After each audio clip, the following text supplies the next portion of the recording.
Con, so we're live right now. No sweat, no sweat. Go ahead. It's all on you, man. Con. I'm Officer of 50s of Baja of the I.S.U.P.K under Commanding General YAHANNA. First, we'll salute the brothers. Shalom, Yahweh, Bashim, Yahshai, Barakatah to all the brothers. Yahweh, Shamar, Ilathah, Bashim, Yahshai to all the sisters. Today, we're celebrating a righteous sister, right? We're going to talk about how a righteous sister and a righteous brother can save the community and build up this nation, right? We're celebrating a Memorial Day, right? Like, while the world is celebrating the feast days of man, we're celebrating the memorial days of the Israelites, right? And this Memorial Day is Purim. It's where a sister, Esther, Hadassah, right, in the Hebrew, she stepped up and saved the kingdom of Israel, right, with the help of her uncle, a Benjamite, right? They stepped up, and when a Amalekite wanted to have us hung on the gallows in his house, she stepped up to help us, right? So we're gonna get right into it. Salakia, sir. I just gotta get my 1 moment. No sweat, no sweat.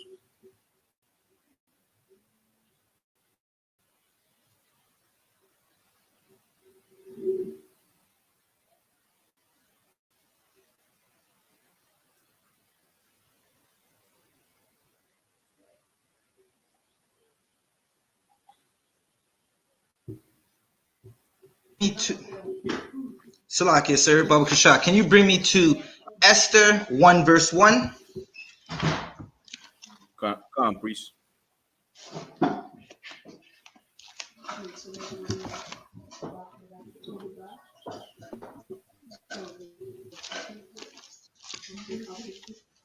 Like it won't be long.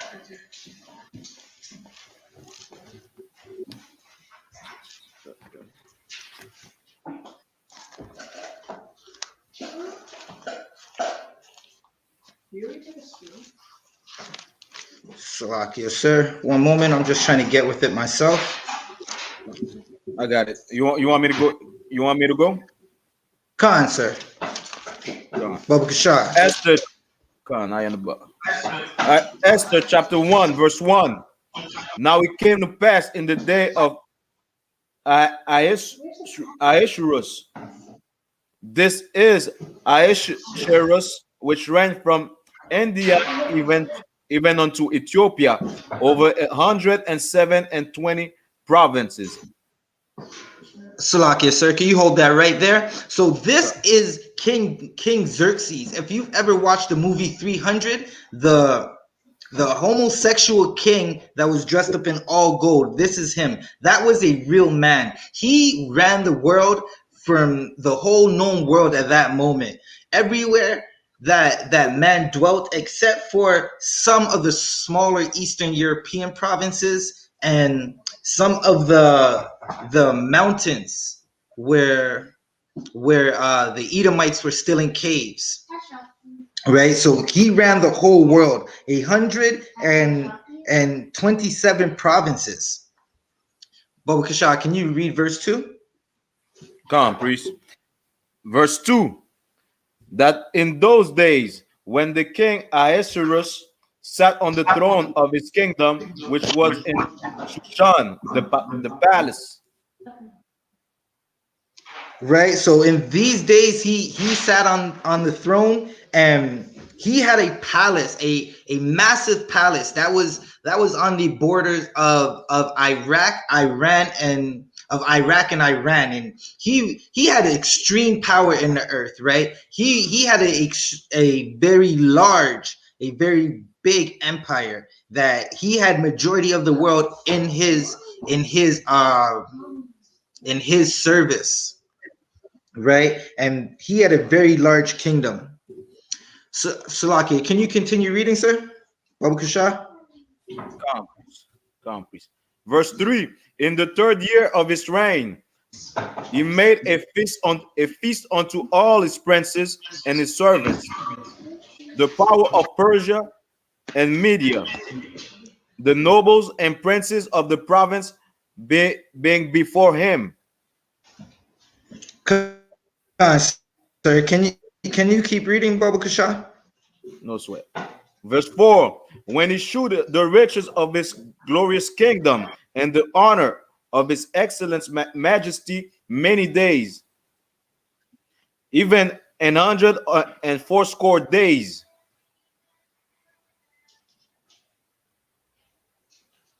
Right. So, Salakia. At this time, he was going through his power, and he had riches and a glorious kingdom, right? So this is letting you know how big his kingdom was, right?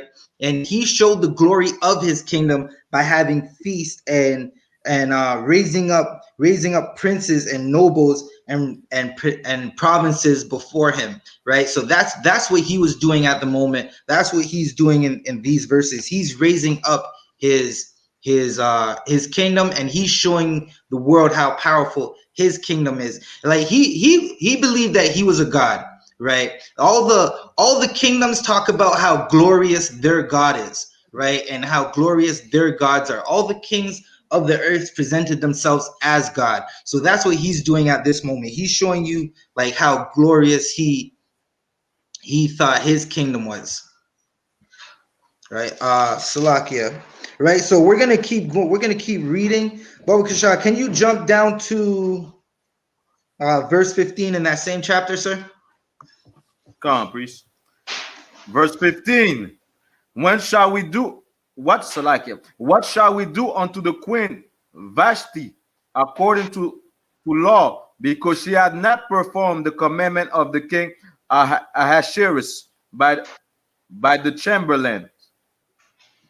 Right. So this king, he had a rib, he had a wife that wasn't righteous, and she didn't want to do what this king wanted her to do, and it got down to a point where she disrespected him and embarrassed him. She was not a righteous woman. Verse 16, sir. Come on, priest. Verse 16. And Memu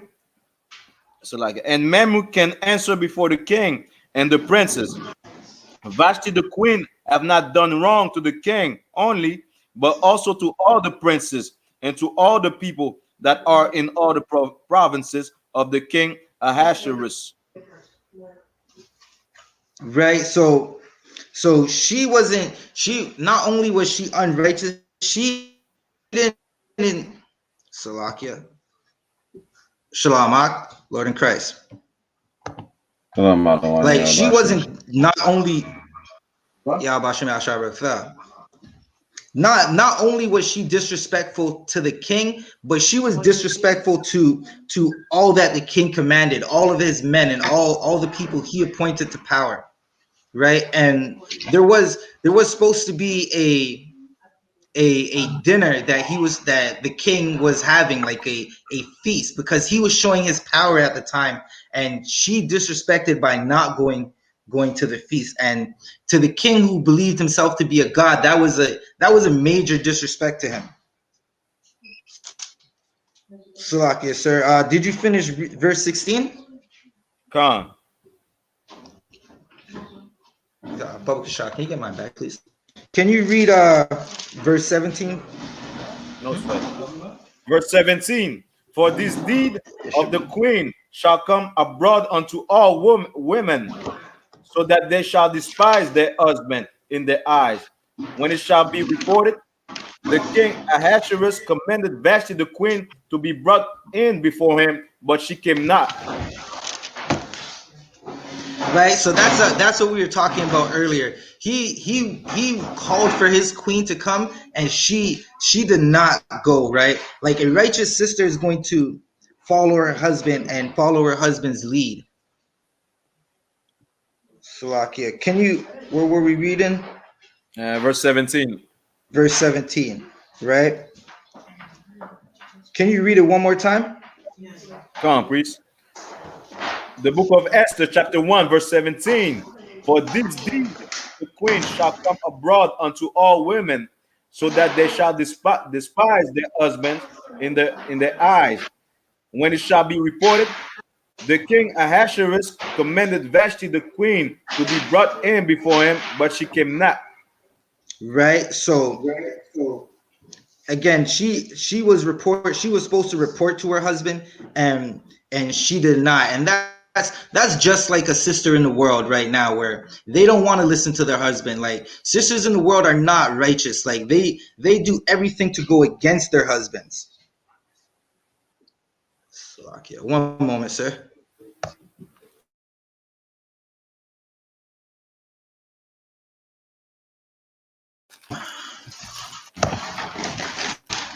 Khan, sir, can I was that the end of the verse, sir?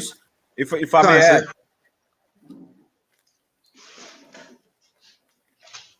Khan, sir.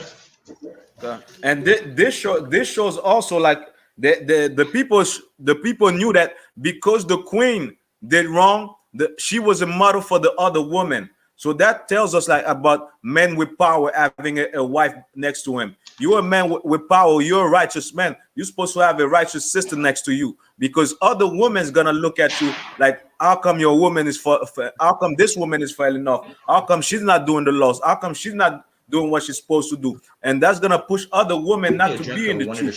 So this is why in the I.S.U.P.K we make sure for a brother to have a righteous woman, because you want to have a righteous woman. You don't want to have anybody that would disrespect you once you want to lay a foundation, or you want to bring a type of rulership in a situation. Then you have your woman that's gonna disrespect you. That's gonna make other women look at you wrong, and look at other brothers wrong, because you the man with power, and she's disrespecting you, but he's over there, he doesn't have power. So that's gonna push other women to disrespect their husband. And this is truly true. This is what they figured out is really true. Khan, sir, that's so heavy what you're saying, cause like, when a sister disrespects her husband, the whole world looks at her husband like he could be disrespected, right? Like, the Black, Hispanic, right, Native American men are the most disrespected men in the whole world, right? And if their women aren't treating them like they deserve respect, then the whole world is gonna look at them like, even your woman doesn't respect you. Why should I respect you? Salakia, sir, was that it for verse 17? Go on, priest. Baba Kasha, can you read verse 18? Go on, no sweat.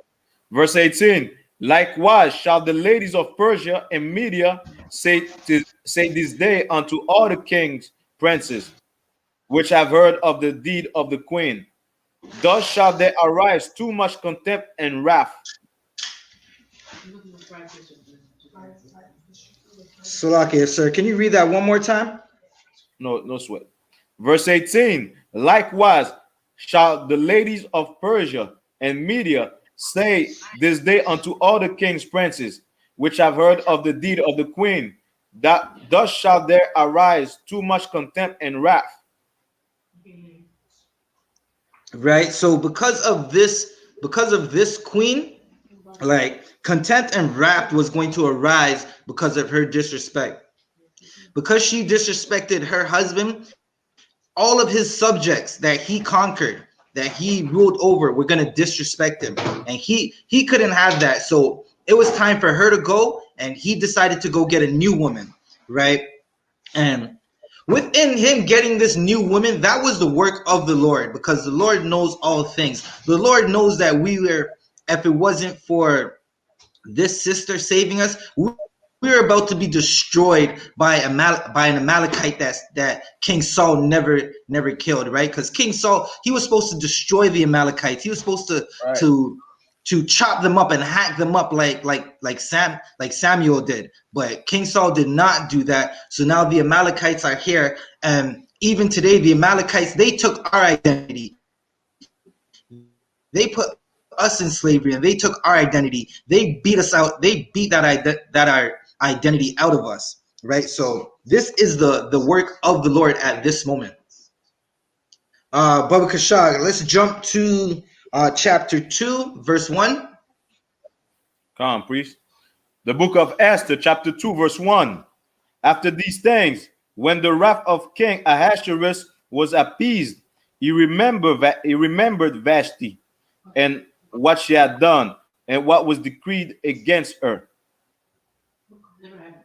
Right. So in this moment, right after when he's done conquering and showing off his kingdom, and he has that moment of rest where he decides to sit home and think about all the things that's going on. He's having a good drink now. He's having a feast, and just being a terrible person like he was, right? He remembered the disrespect that his queen did, right? And she's gonna have to pay for that disrespect. So with that disrespect, he decided, you know what, I need to get rid of her. And again, this is the Lord's work, and he didn't need her around for her to continue the disrespect. And so the rest of the nations and the people he conquered would lift up their head finally and be like, we could destroy this king who claims himself to be a god. Baba Kasha, can you read verse 2? Come, priest. Verse 2. Then shall the king's servant that ministered unto him, let there be fair young virgin sought for the king. Right. So the king's servant knows that this queen she's on her way out, and he decided go throughout the land, and this is his suggestion to the king: go throughout the land and look for the beautiful young women of meritable age. Right? Like a priest. Come on, sir. In quotation mark, the Queen Vashti was for the street. She had to go. God, sir, she was for the streets. She had to go. Like he wasn't taking any disrespect. And like, you just gotta think about it. The ideals of Esau's kingdom does not apply when our king, our black king Yahushai comes onto the scene. When Yahushai steps onto the scene, men will be treated righteously by their women. Only in the I.S.U.P.K are men treated righteously by their women. If you don't have a sister, like in the I.S.U.P.K, our sisters are worth more than every single ruby you could think of. Like every single diamond, every single piece of jewelry you can find. Our sisters are worth more than that. And you'll only find that righteousness in this kingdom. Outside of the I.S.U.P.K, you're gonna probably have to go to the Maury show for the DNA test for your child. Yeah, right. Right. So like in the I.S.U.P.K, we have princesses, we have daughters of Zion that we're raising up to be morally strong and righteous women. And the ideals of Esau's kingdom, when Christ steps on the scene, that's kaput, that's gone. Like that's not gonna matter. Right. Salakia, sir, where were we? We just finished verse 2. Come on, sir. Can you get me verse 3? No sweat. Verse 3. And let the king appoint officers in all the provinces of his kingdom, that they may gather together all the fair young virgins unto Shushan the palace, to the house of the women, unto the custody of Ege, the king's chamberlain, keeper of the women, and let their thanks for purification be given them.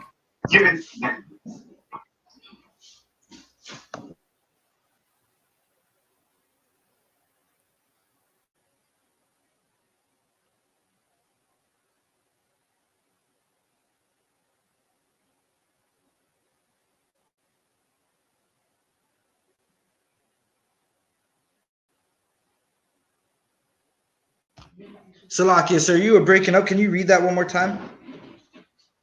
Come on, priest. Verse 3. And let the king appoint officers in all the provinces of his kingdom, that they may gather together all the fair young virgin unto Shushan the palace, to the house of the women, unto the custody of Ege, the king's chamberlain, keeper of the women, and let their things for purification be given them. Right. So this king had a servant, Shashan, right? And he was a keeper of the women, right? So he was over all the women, and he said, let Shashan. It's like a priest, a gate. Shoshan was the palace. Oh, Shashan was Salakia, sir. Right. So No sweat. Salakia, sir. So so now they're going out to look for they're basically searching for the best women in the land, right? And that's what's happening. And these women these women were going to go through a purification. Salakia.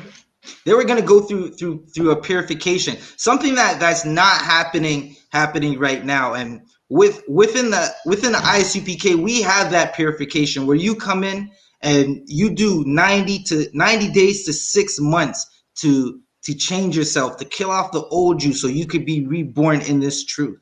And Right. that's something our sisters aren't doing. That's something the brothers aren't doing in the world, right? But in the I.S.U.P.K, that's what we do. We go through that purification, and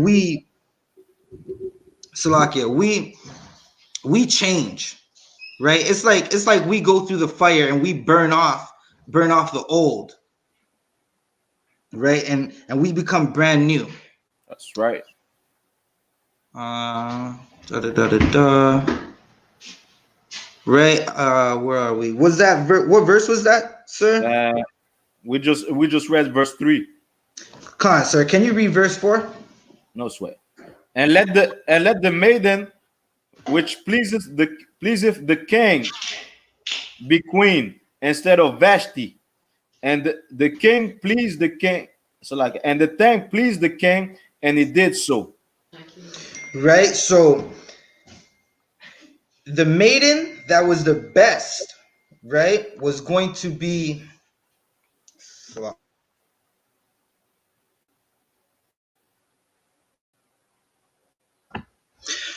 I'm back. So the virgin, or the woman of meritable age, she, whichever one was the best, was going to be the queen, right? And as it just happens to be that Blacks, Hispanics, and Native American women are the best in the world. You won't find any other woman that can outrank a Black, Hispanic, and Native American sister. That's why when you look, that everything you see on TV, they're trying to be just like us. They want to talk like us. They want to dress like us. They want to dance like us. They want to do their hair like us. They want to cook like us.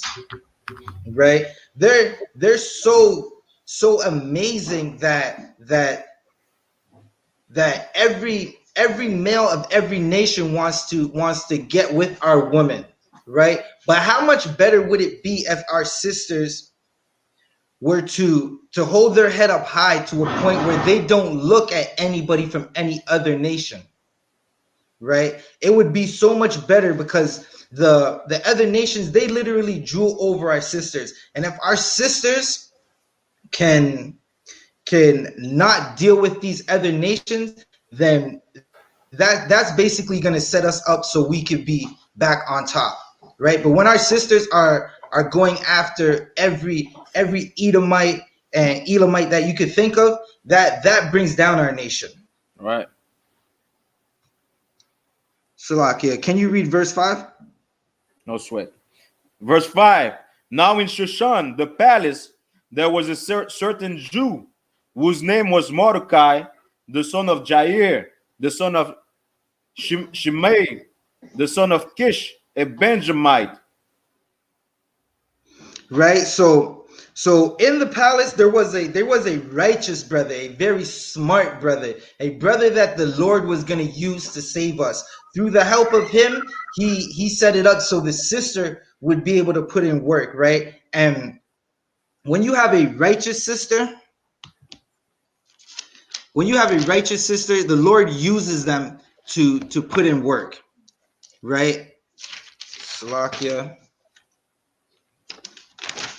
Where are we? right? So this is the empire, right? This empire is an empire this empire ruled before the Romans, right? So before the Romans would overthrow them, they came in and they overthrew us and they took us into captivity. That's why this brother's in around the palace. That's why this brother is able to put in the work that he's about to, right? So this Persian Empire took over our people, and the Edomites eventually overthrew them. Salakia, where were we? So again, yeah, Mordecai was a righteous brother, right? And he was smart. He wasn't playing checkers with this empire. He was playing chess. Like he knew which moves to make. Where are we? We just finished verse 5. Verse 5. Salakia, can you jump down to verse 11? No, Salakia, sir, verse 9. Come on, priest. Verse 9.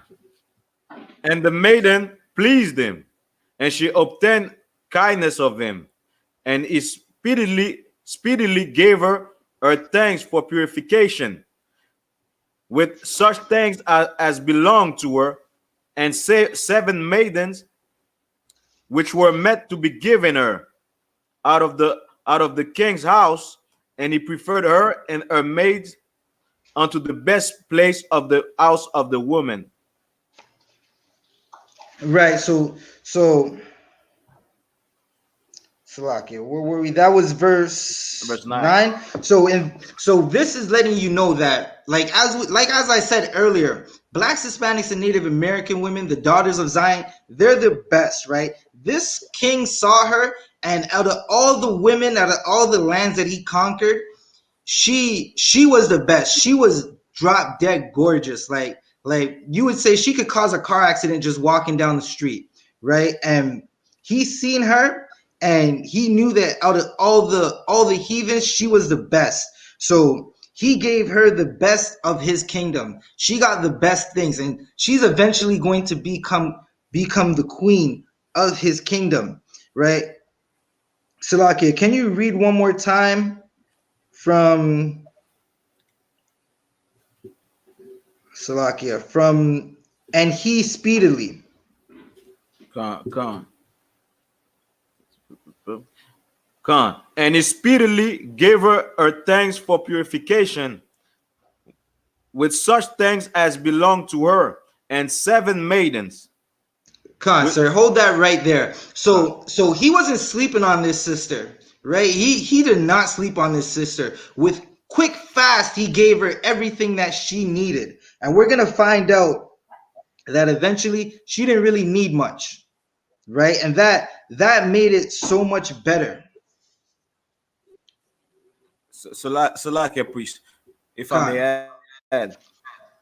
And this shows also, out of all the women in the Persian Empire, out of all the women of these people, none of them matches exactly the beauty of a black woman. Out of all the needs, none of them match exactly what a black woman look like. None of them match a black woman in culture. Dumb. Sir, you're damn right, sir. You understand? None of them matches a woman in wisdom, in culture.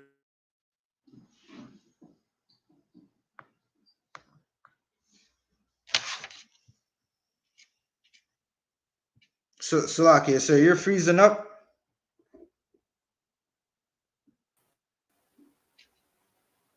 Right. So as Officer 500 ADR was saying, none of the women that were presented to the king at that moment, none of them matched up to this sister, right? And she got the best of the best things because she was the best out of everyone presented. Right? So we're going to go to verse 10. Come. You can hear me now? Sir. Come. Baba Kasha, can you read verse 10? No sweat, priest. Verse 10. Esther had not shewed her people, nor her kindred, for Mordecai had charged her that she should not shew it. Right. So again, Mordecai was this is a very smart brother. He didn't he charged his niece Esther to not show her people her newfound wealth. Right? That's not what happens in our world today. In our world today, as soon as a black man gets something, he wants to show off on his brother that has nothing. And more times, like 9 times out of 10, that causes a murder in the Black, Hispanic, and Native community, right? You know your brother has no food in the fridge, but you found some type of wealth. Majority of the time in the Black, Hispanic community, our wealth is gained by ill-gotten ways, right? So that brother, he'll be driving around in a Benz. The other brother has a Honda Civic from 98 and has no food in his fridge, right? And he wants to flaunt that wealth in front of his brothers, right?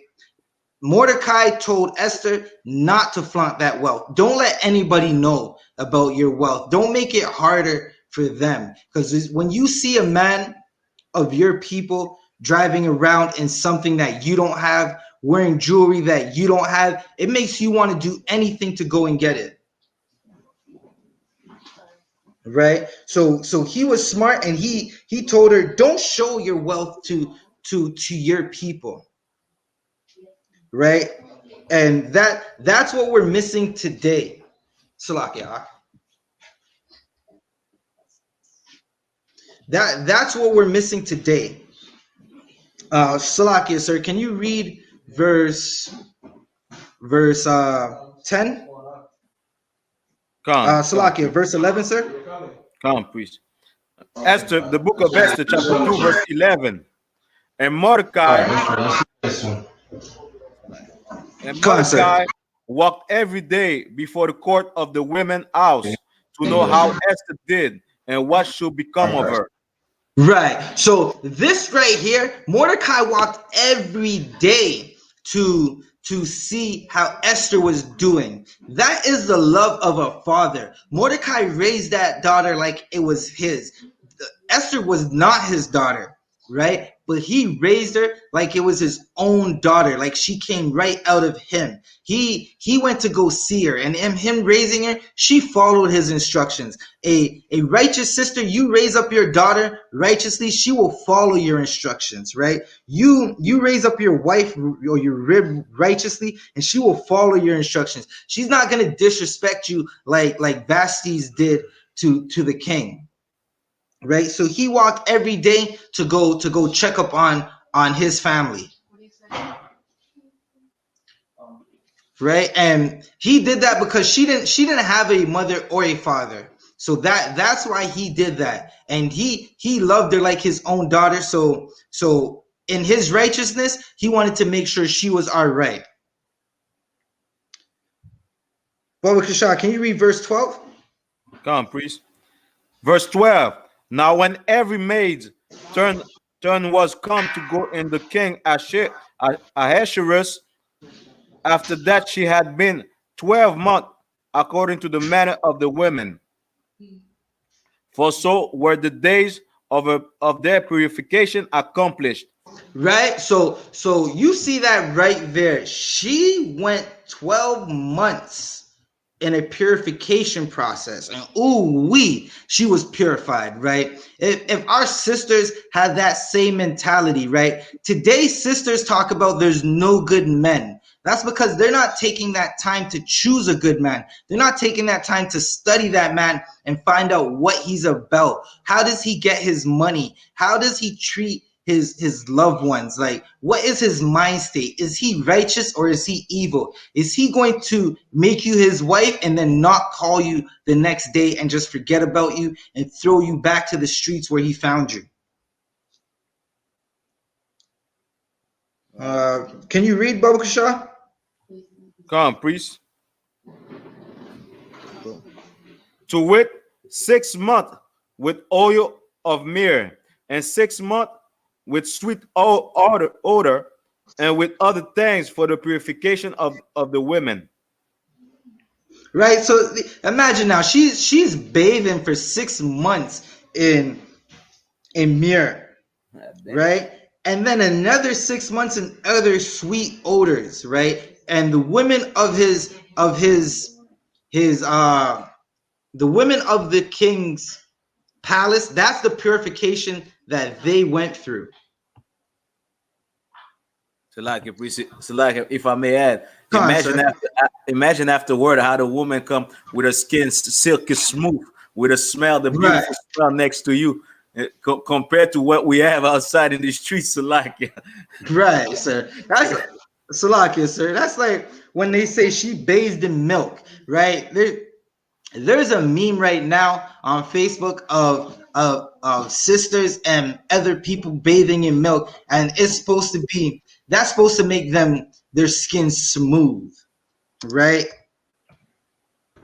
So you could just imagine how smooth she was and how sweet she smelled and the effect that she had on the king. Like she was drop dead gorgeous. This is a bad sister. None can compare. He got hundreds of sisters presented to him, and he chose Esther and gave her the best. Right. And then she went through that year-long purification process, and that was even better. Salakia, sir. Can you read? Where did we just finish off? We just finished off verse 12. Verse 12. Baba Kasha, can you jump to 21 in that same chapter? Right. We're gonna go deeper into what starts to happen and why this sister is important and why we're celebrating this sister tonight. And sisters, you got to ask yourself, like, you're in the world right now and you don't know what's going on. You're afraid of the plague that the Lord set out. You have a mask on your face, and you have to ask yourself, what have you done in your lifetime to make you want to be celebrated by your kingdom, right?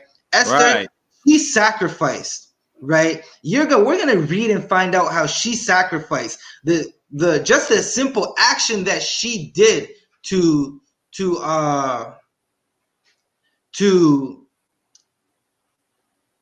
just a simple action that she did of why we're celebrating Purim right now. She could have been beheaded. She could have been hung from the gallows.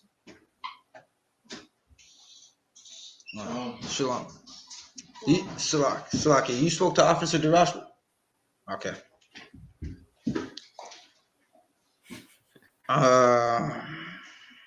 You want me to read verse 21? Khan, sir. Can you read verse 21?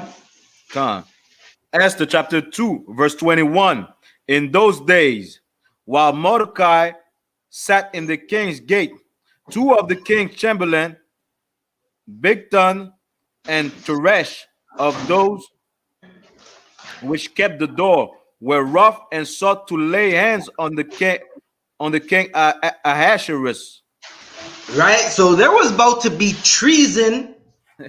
There was about to be the DC riots, right? The capital riots in this kingdom, right? These men, some decision didn't go their way, and now they're wroth with the king, right? They wanted to put hands on the king. They wanted to harm the king because some decision didn't go their way, right? So that's what's happening. And Mordecai, he's outside of the gates of the king, right? Of the doorway, and he finds out that there's going to be treason. He sees that there's going to be madness at this moment, right? And he decides to gain favor with the king, right? And again, this is all the Lord's doing, right? Like, if the Lord is not with you, you can't do anything. Like, if the Lord's not with you, good night. Like, you're nigh unto death if the Lord's not with you at that moment. The Lord was with this sister, and the Lord was with Mordecai, and he's guiding their footsteps and their thoughts and their actions, right? So it just so happened that this brother would come up and try to check on his niece all the time. And as he's doing it, this time there's an altercation and there's a conspiracy brewing, and he figures it out. So he's about to go tell Esther of the conspiracy brewing. Can you read the next verse, Baba Kasha? Come, priest. Verse 22. And the king was known to Mordecai, who told it to unto Esther, the queen.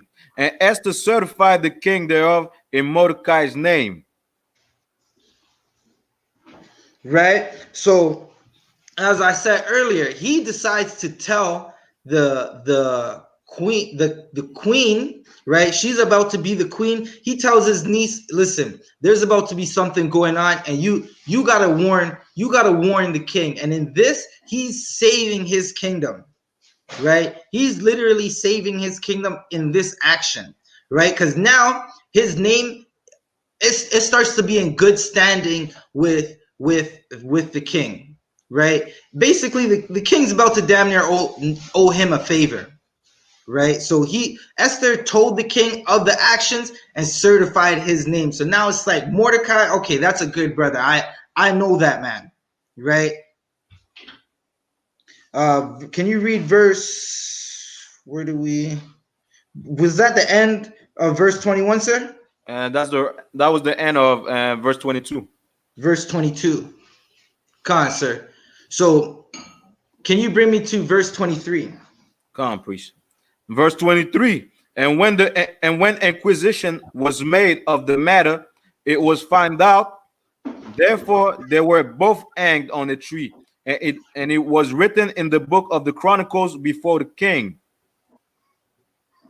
Right. So again, his name was certified with the king, and his name was written in the book for the work that he did, where he let the queen know, who let the king know, yeah, your people who you put in high power, they're about to kill you, right? They're either gonna poison you or stab you in the back, and that's basically what they were gonna do, right?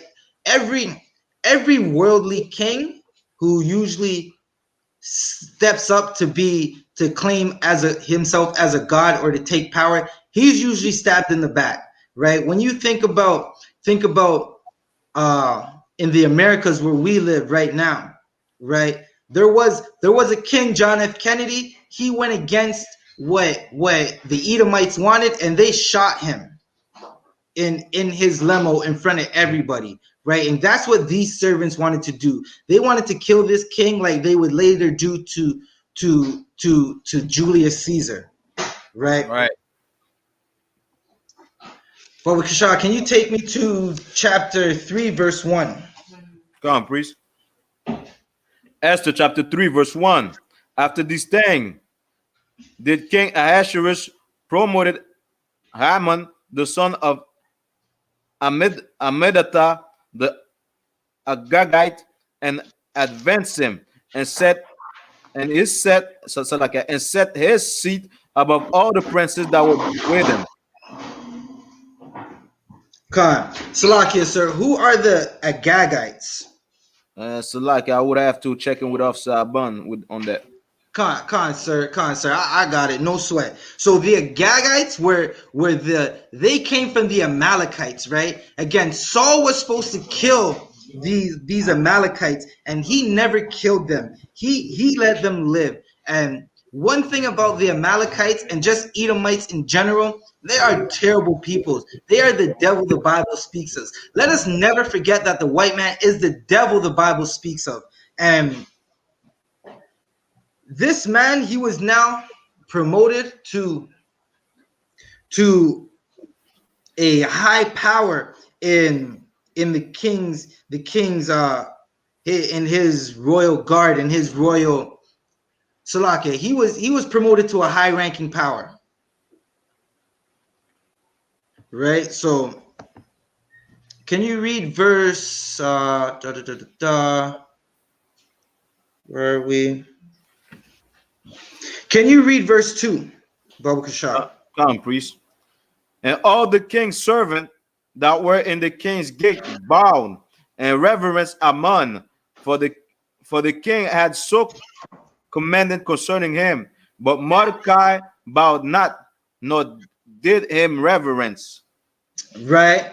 So Malachi was a real brother, and if you were in the world right now, you'd say that was a real nigga, right? He was extremely real.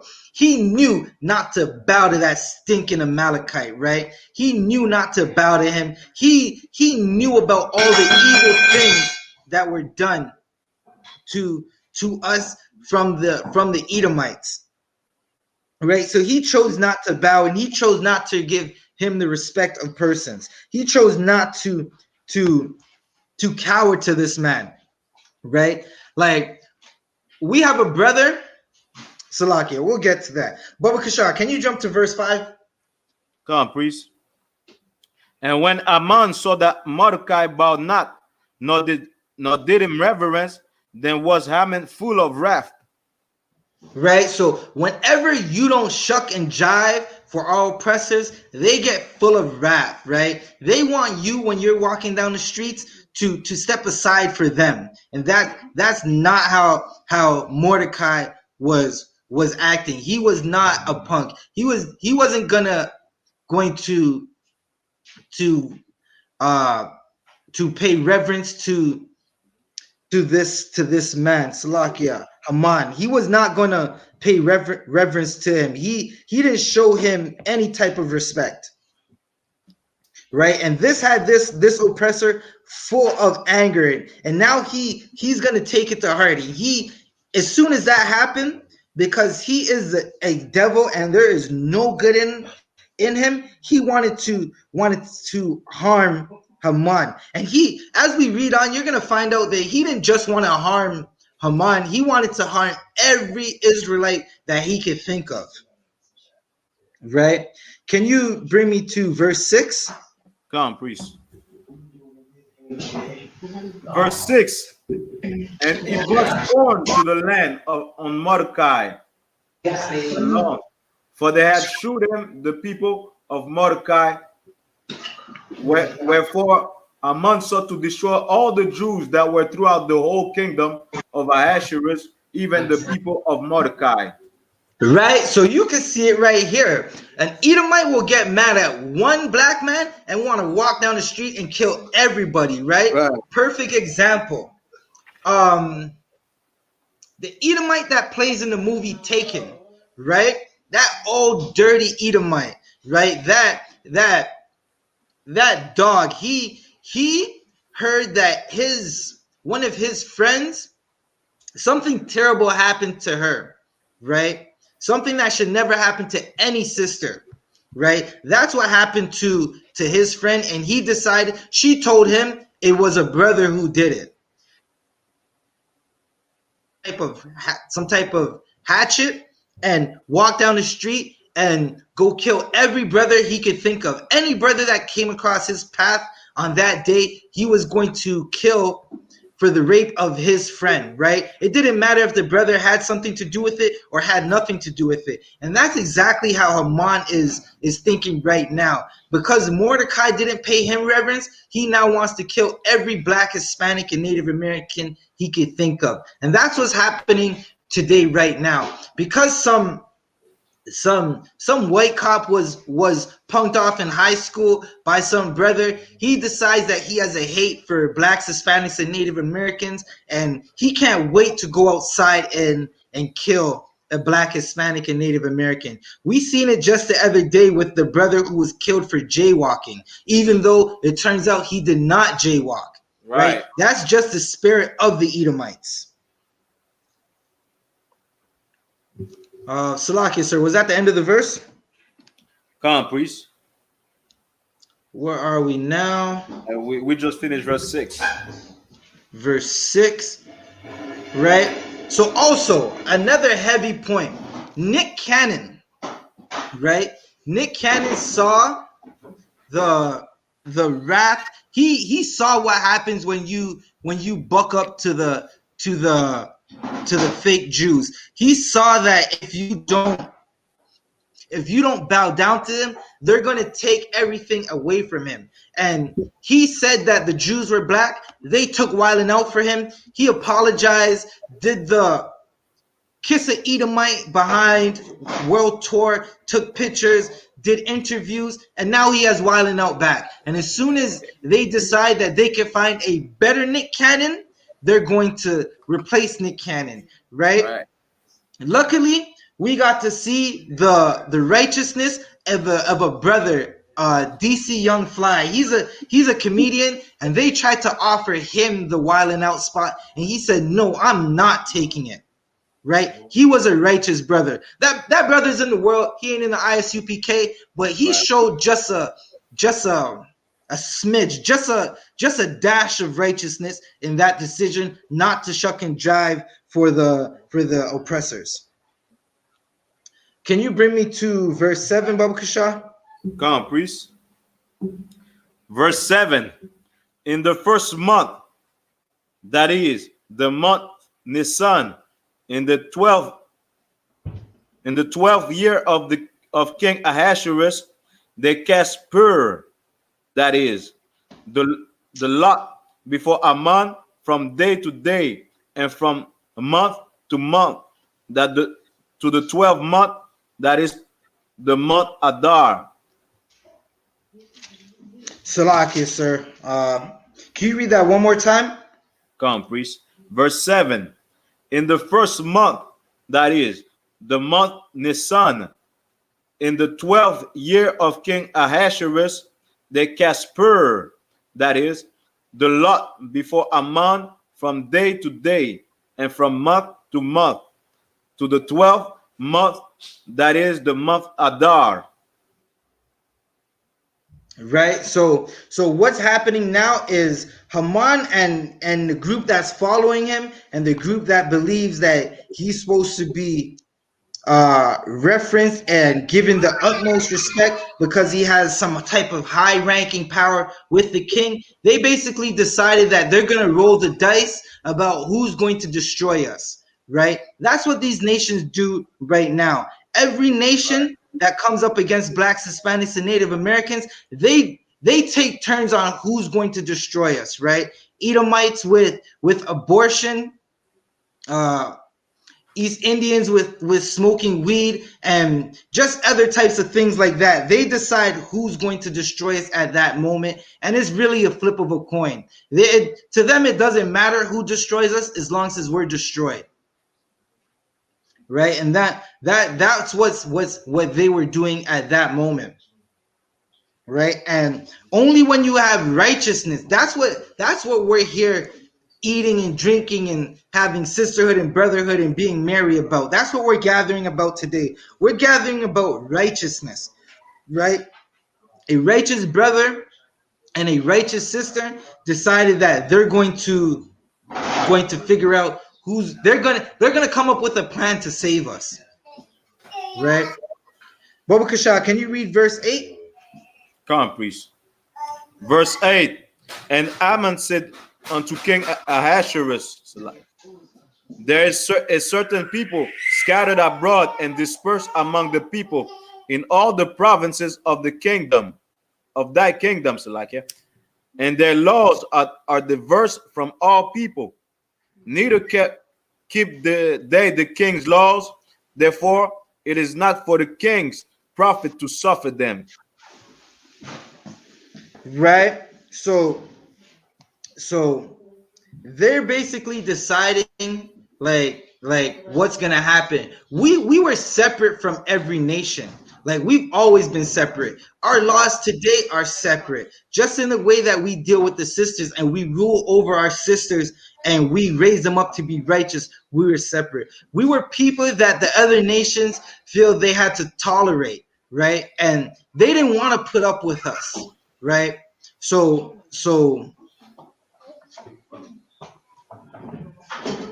this is something they always said. This is something they always felt. This is something they always believed, right? That what they said that we're what's wrong with the lands, right? Even right now, right? Like, let's just think about the Lord's plagues that are going on right now. The Lord sent plagues to revenge blacks, Hispanics, and Native Americans, right? We've been going through so much. We can't physically go to war with the man who makes the guns and the bullets. It doesn't make sense. How are you going to go to war with the man who makes the bullets, right? He's going to sell you blanks. You're going to take that bullet that you bought from the oppressor, you're going to load it up in the gun and try to shoot the oppressor, and it's going to be blanks, right? So they decided that we're the reason why everything is going wrong. Now let's flash forward to 10 months ago, right? Donald Trump said it's the China virus, right? Fast forward. Blacks, Hispanics, and Native Americans is why coronavirus hasn't left yet, right? And that's what they do. They decide that everything that's going wrong in the world it's our fault, right? And during this time in the righteousness, we were opposed to their customs, right? We weren't eating pork. We weren't burning incense to false gods, right?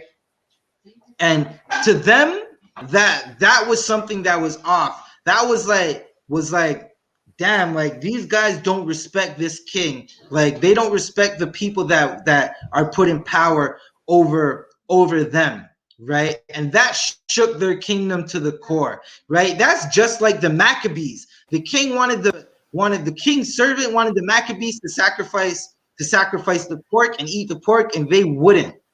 Right? And that was an issue. And they had to die, and that's why we celebrate Hanukkah. Right? Salakia.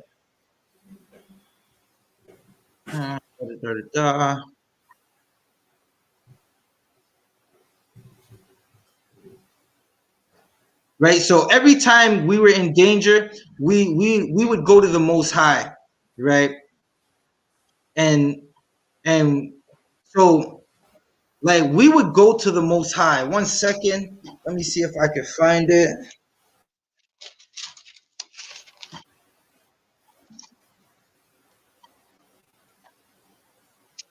So I think it's in the editions.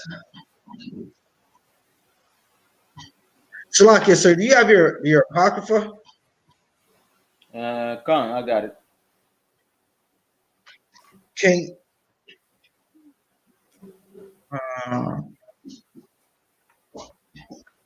Can you read the additions to Esther in the Apocrypha 14 and verse 1?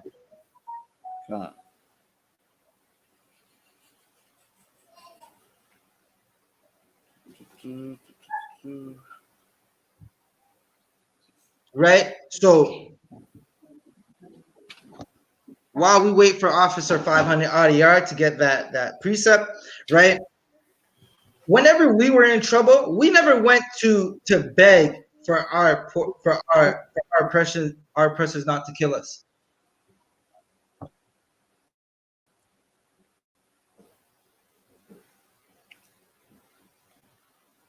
I got it. Let me know when you want me to go, please. God, sir. Right?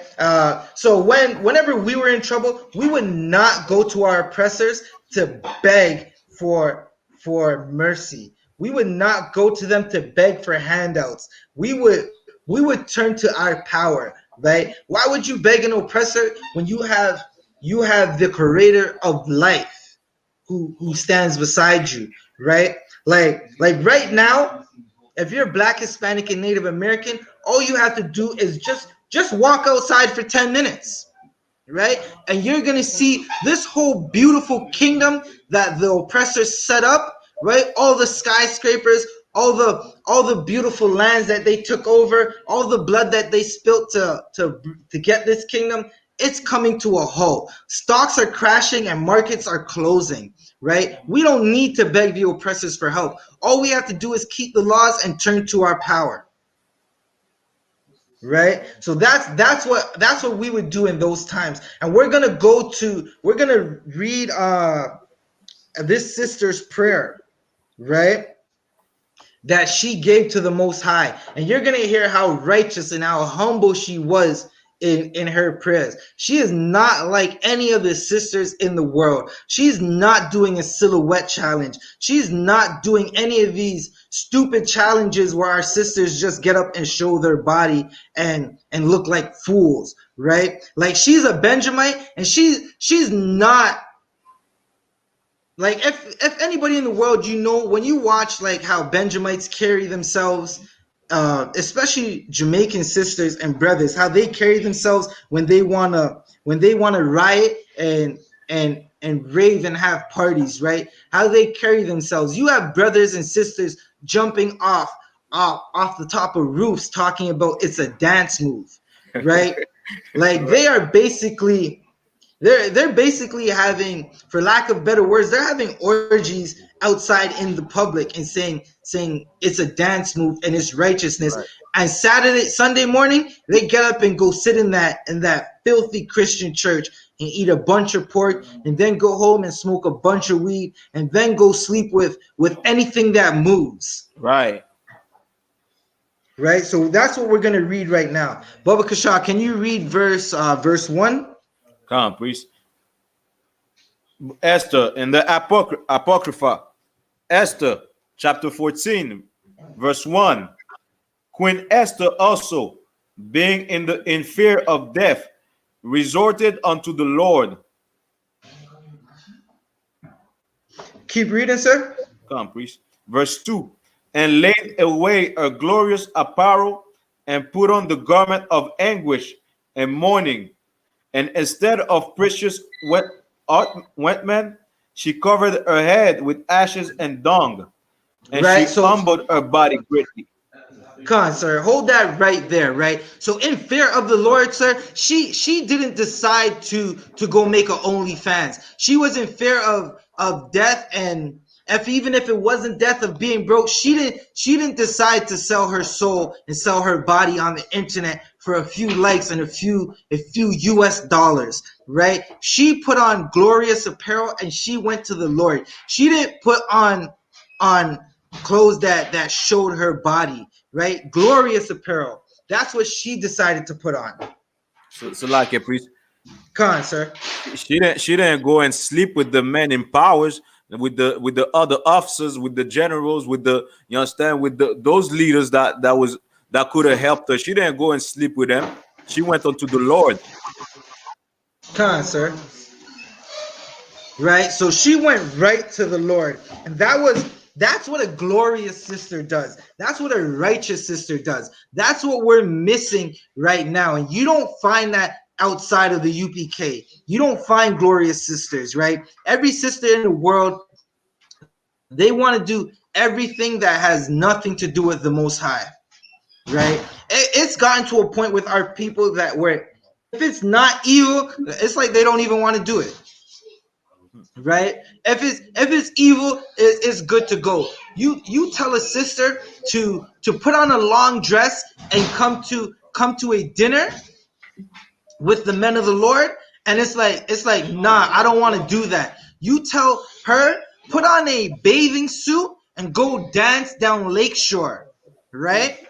Go dance down Lakeshore for the day in the hot sun and dance with every brother and let him gyrate on your body, and that's the plan, right? She's gonna say yes. That's what she's gonna say, right? Let's give a hand to the Most High for canceling Caravana this year, and hopefully he cancels it next year and for the next 20 years until Christ comes back. We don't need that. We need glorious sister, long dresses with their head wraps. Damn right. Salakia, sir. Where were we? Salakia, can you keep reading in the Apocrypha, sir? Come on, priest. You want me to keep going? Come on, sir.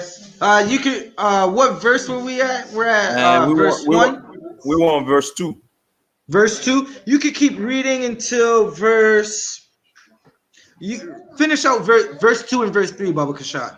Come on, priest. And she humbled her body greatly, and all the places of her joy she filled with her torn hair. Verse 3.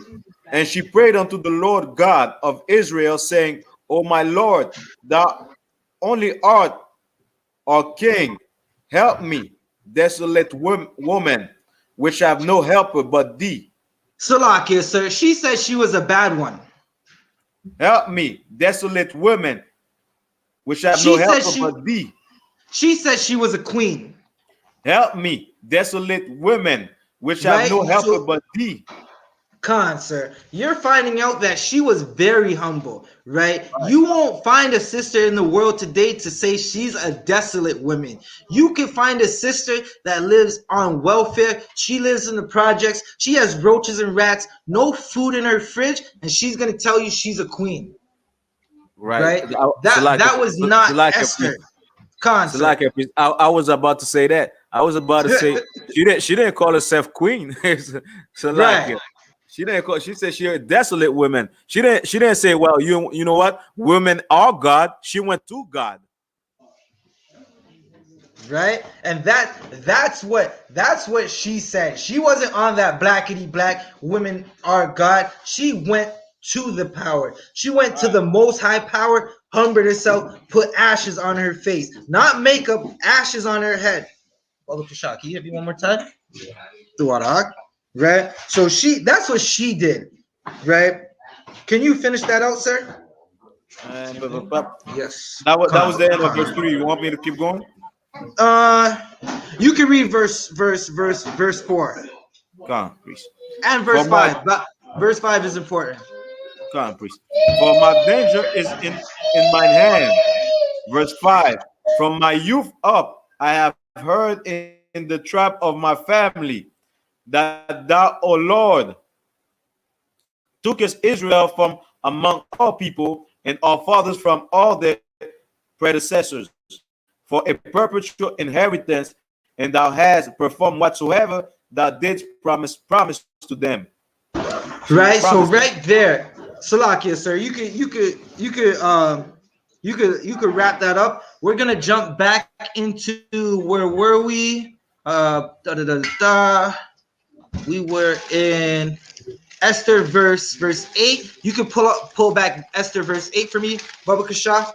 Right, so in that verse, we read how Salakia. Where were we? Verse 5, right? So you read about how she heard about the things that would happen to us.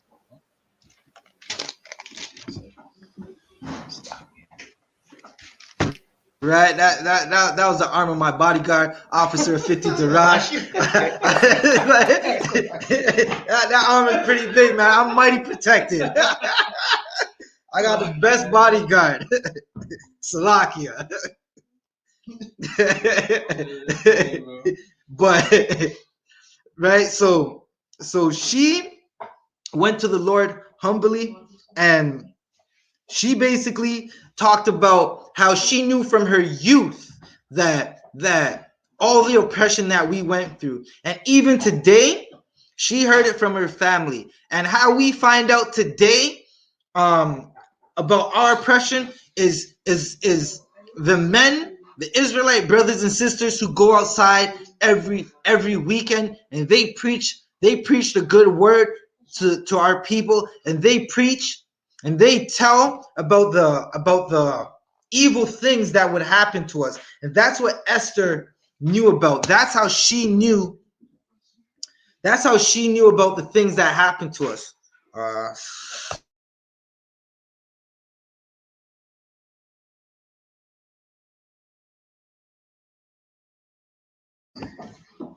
Right, so we're gonna pick right back up at where were we? We were in Esther chapter 3, verse 7.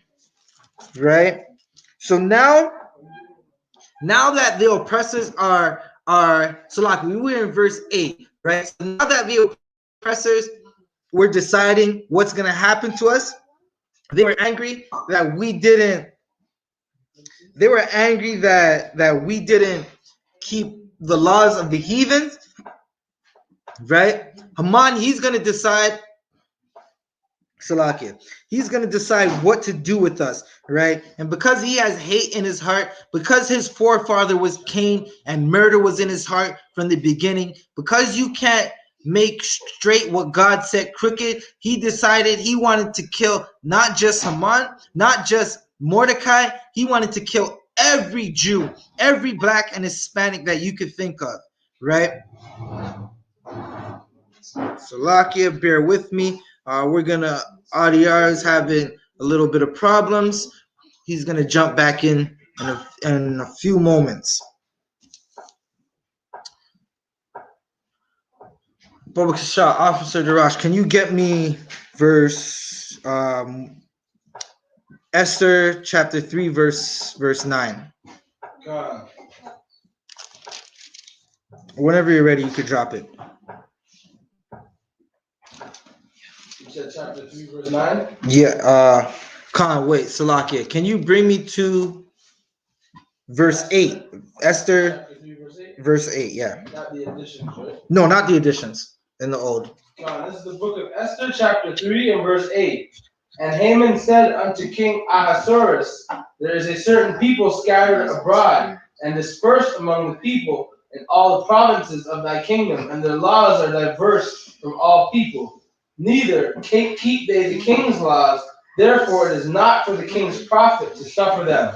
Right? So because they wouldn't eat pork, this man said, you know what? I can't suffer you guys, man. Just the sight of you is making me angry. I want to kill every single one of you. Just the sight of you and just the smell of you and just being around you makes me want to kill you. And I shouldn't have to suffer you because you won't bow down to me and you won't bow down to the king and keep his laws.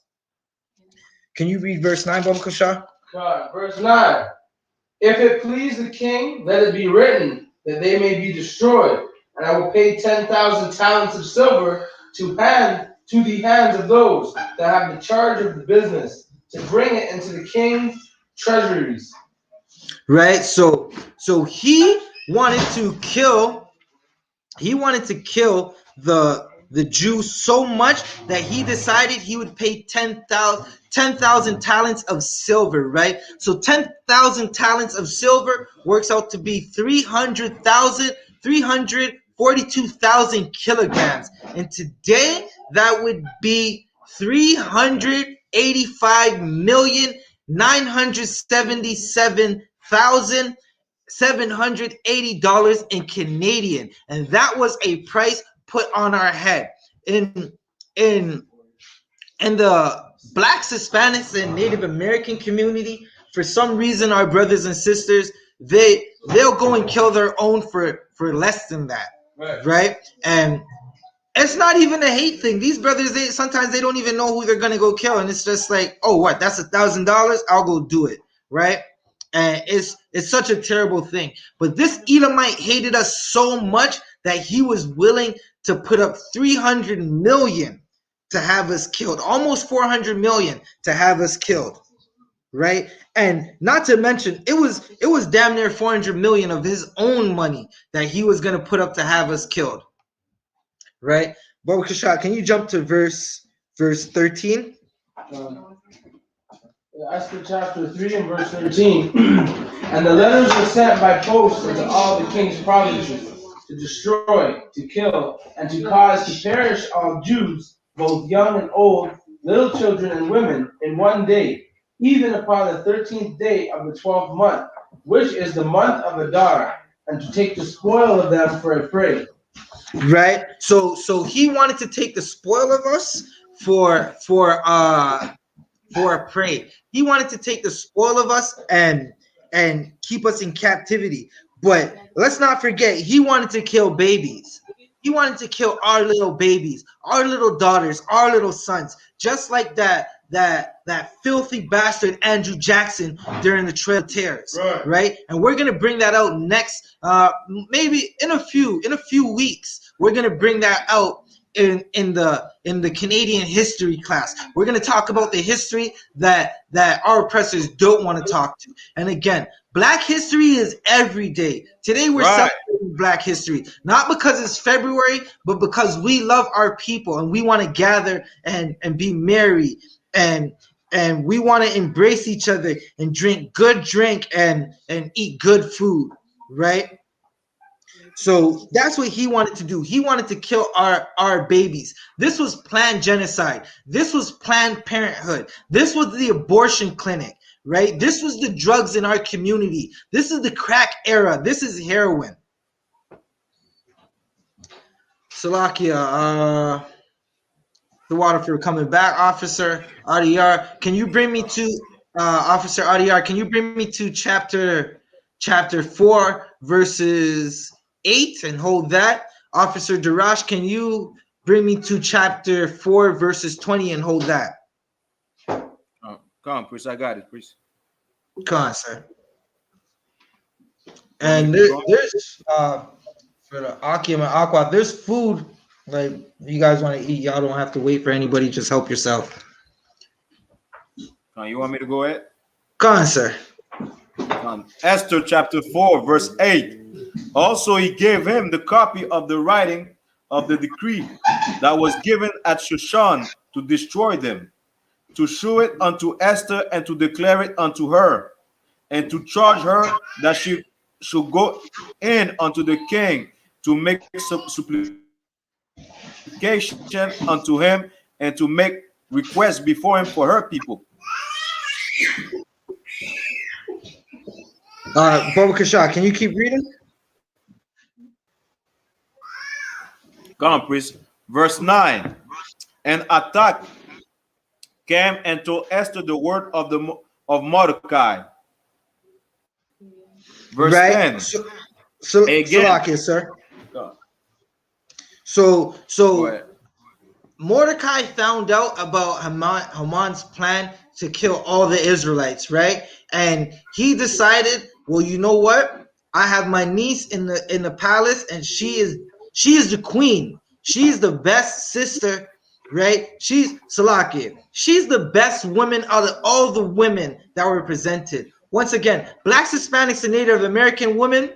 It's like, oh my, like you haven't had a woman until you been with a Black, Hispanic, and Native American woman. Just being in her presence will make you feel like you're, for lack of better words, king of the world. Baba Kasha, can you keep reading? Come on, priest. Verse 11.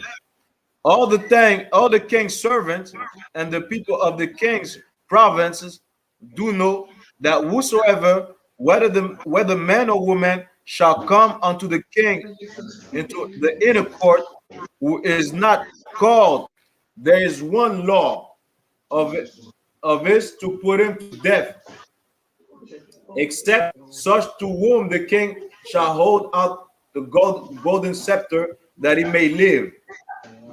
But I have not been called to come into the king these 30 days.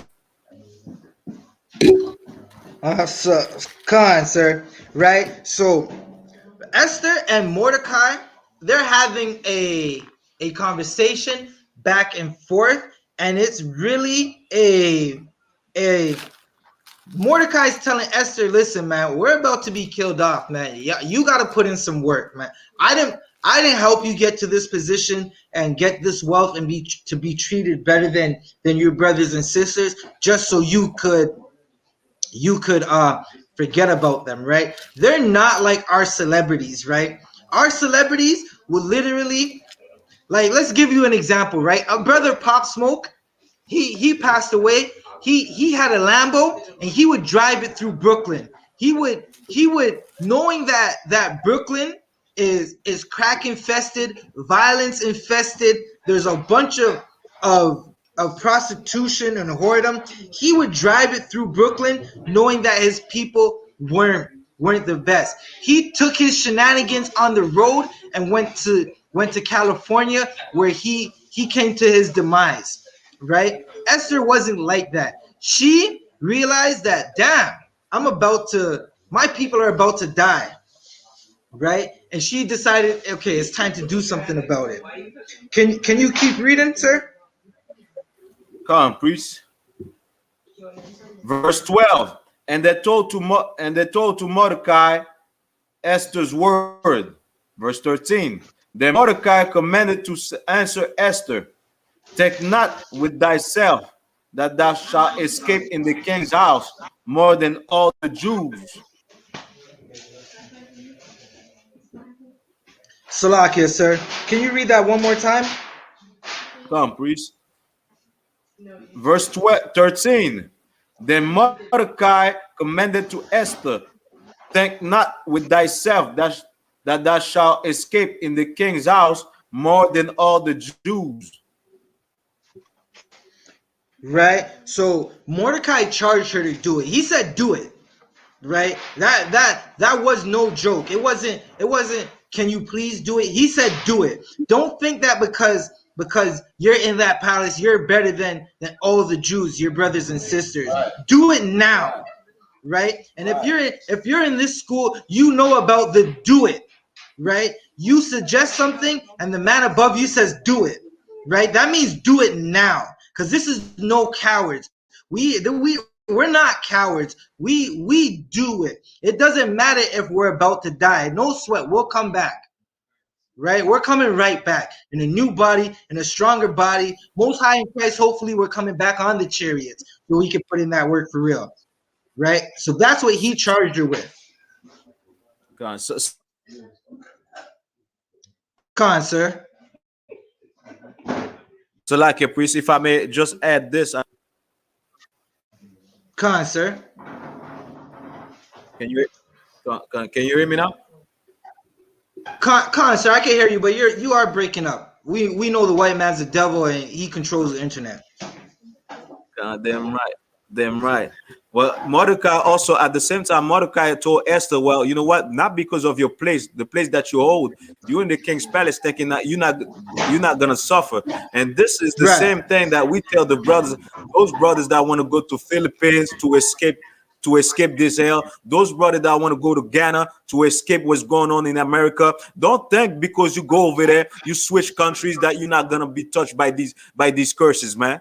Don't think you could escape these curses, man. Don't think because you have you right, sir. It's extremely no cowards over you're not here, gonna man. the white man in the ghetto, man. Yes, you as much EH in the ghetto, man. Right, sir.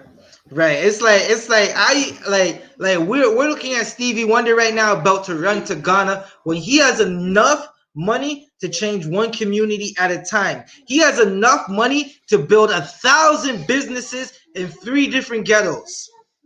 Right? He could go start up a bank on any reservation he chooses. But because the blind lead the blind, literally the blind lead the blind, he's going to run to Ghana to be amongst the Hamites, thinking that those are our people, not and forgetting that they sold us to the devils, right? And that's what Christianity does. At the most, that's what Christianity does. It makes you love your oppressors and forget about everything that you've been through. Salakia, sir, what verse were you at? Right. We just finished verse 13. Verse 13. Can you read verse 14, Baba Kasha? Come on, please. Verse 14, for if thou altogether holdest thy peace at this time, then shall their enlargement and deliverance arise to the Jews from another place. But thou and thy father's house shall be destroyed. And who knoweth whether thou art come to the kingdoms for such a time as this? Damn. Right. So basically, this is Mordecai telling her like you don't do this work, you gonna die right with us. Don't think you're safe. It doesn't matter. You going that Haman is gonna figure out a way to put you on the gallows with us. Right. So she heard this, right? And this is like the same thing the Pharisees found out in 70 AD. Like you know that we're about to lose the kingdom and we're about to die, and they literally didn't care. They only cared about their lust. They were like TD Jakes. They were like Eddie Long. They were like every Christian pastor, every imam, Farrakhan. They were Jesse Jacksons. Everybody you can think of that says they're a good Christian, right? But still tell you abortion's okay and you can go vote for your favorite oppressor, right? Texas, our Judite brothers in the South, they just went through a freak winter storm, and a lot of us died because blacks, Hispanics, and Native Americans are poor. Camillian Harris, she didn't show up. Joe Creepy Biden, he did not show up. Right? So that's what our people go through. They go through false leaders like the Sadducees and the Pharisees. Salakia, where are we gonna jump to?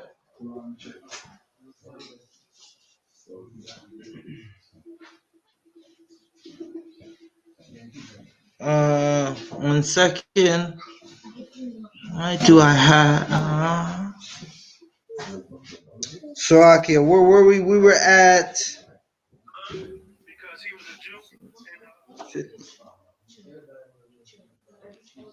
We just read verse 14.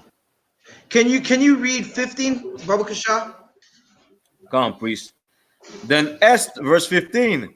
Then Esther bade them return Mordecai this answer. Verse 16. Go gather together all the Jews that are present in Shushan, and fast ye for me, and neither eat nor drink 3 days, night or day. Also and my maiden will fast likewise, and so will I go in unto the king, which is not according to the law. And if I perish, I perish. Right. So if he perish, he perish. Officer Shayuan, do you have your sword with you? Can you get to Esther chapter 5 and just hold that right at the top? We're gonna go to verse 2, right? Baba Kasha, sir, can you read that one more time? Come, priest. Verse 16. Go gather together all the Jews that are present in Shushan. All the Israelites. All the Jews that are present in Shushan. And Read, fast sir. ye for me. Come and on, neither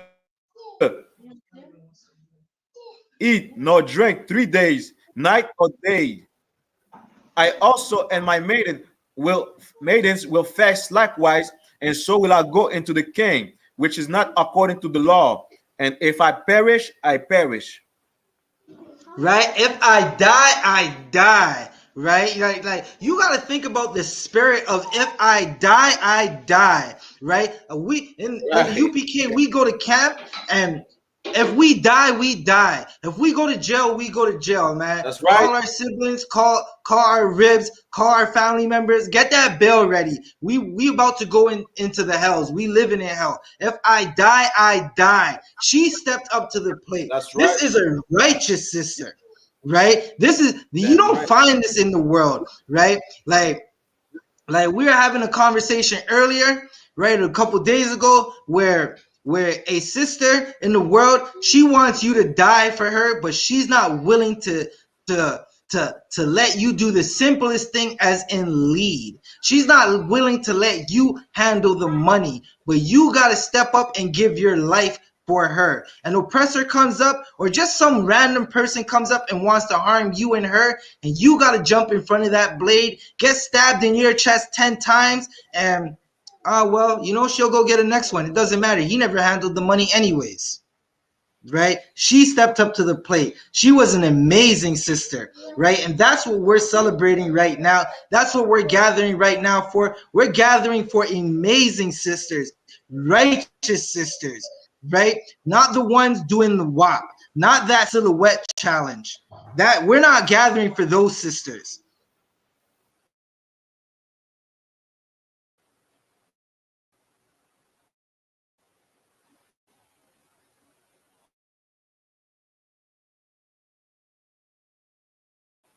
Salakia, sir, we're right back, right? So that's what was happening. She stepped up to the plate, like she was the next batter up, and she knocked that ball out the park. A walk-off home run. That's what she did. Officer Shayuan, Shah, can you get me Esther's 5 and 2? So like a priest. Hit me with that outside verse. I need that outside verse, that outside voice. We about to have camp soon. So like a priest. Salakia, 1 second. Officer Adiyar, what were you saying? So like it, but you guys are sexist. You celebrating a woman? Khan, sir, a righteous sister. Not just any Right. woman. Not just a sister on OnlyFans and giving it up for every Mike, Jamal, and Larry that comes around with a nice Benz and a couple sweet words. We're celebrating a sister that was willing to die for her people. If it didn't go right, she would have been hung or beheaded. This is the times when as soon as a king didn't want a sister or a wife, he just, you know what, she's not doing the things that she used to do, right? And he would take her head. Right? This is not the IUIC where we get that grape jelly and tell her to do the things that she used to do. We're celebrating a righteous sister, an amazing sister. Damn right. Come on, sir. Salakia, sir. Was that it? Con. We're a little over the time, but we're gonna keep going. Right? Bear with me for all the brothers and sisters that are with us. You know, I hope you got some good food and some good drinks with you. Bear with us. We're gonna be over the time, but we're gonna get this out tonight because this sister needs to be celebrated. Salakia, whenever you have that, you can read it. This is the book of Esther, chapter 5 and verse 2. And it was so, when the king saw Esther, the queen, standing in the court, that she obtained favor in his sight. And the king held out to Esther the golden scepter that was in his hand. So Esther drew near and touched the top of the scepter. Verse 3. Salakia, 1 second. Where did I want? Verse 2. Verse 2 is good. Just hold that. I'm going to get you to read it again, right? So this is letting you know, right? A sister does not have to badger or nag her head to get what she wants. Just like Ruth, another righteous sister. All she had to do is really, you know what? Go put on those nice heels that he likes. Go get dolled up right quick, right? Salakia, that is a worldly phrase, but go get beautiful. Go put on that beautiful oil. Go put on Captain Tazariak's oils right quick. Smell beautiful, right? And you'll get that man to do whatever you want, right? And that's what Esther did when she was in Salakia. Where were we? She was standing in the court, right? Can you read that one more time? The queen standing in the court, Baba Kasha. When the king saw Esther, the queen, standing in the court.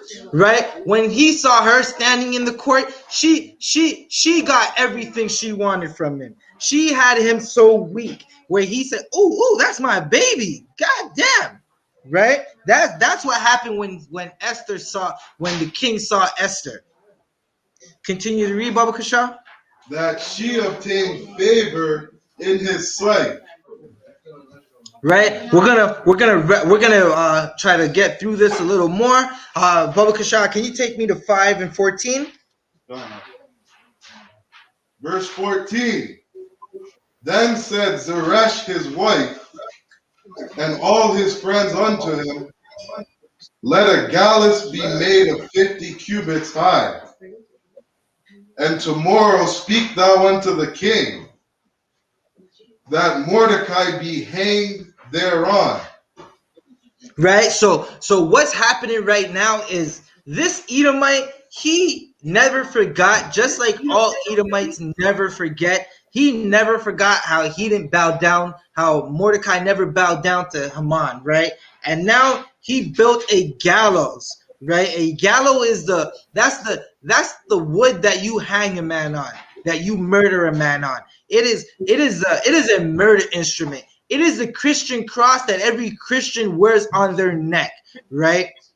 That's what the gallows is. When you Christians wear that cross, think of a murder weapon. It's like that Tupac Salakia. I think it was a Mac 11 or an AK that Tupac would wear on his neck. A murder weapon, right? So Mordecai, Haman wanted to hang Mordecai on those gallows.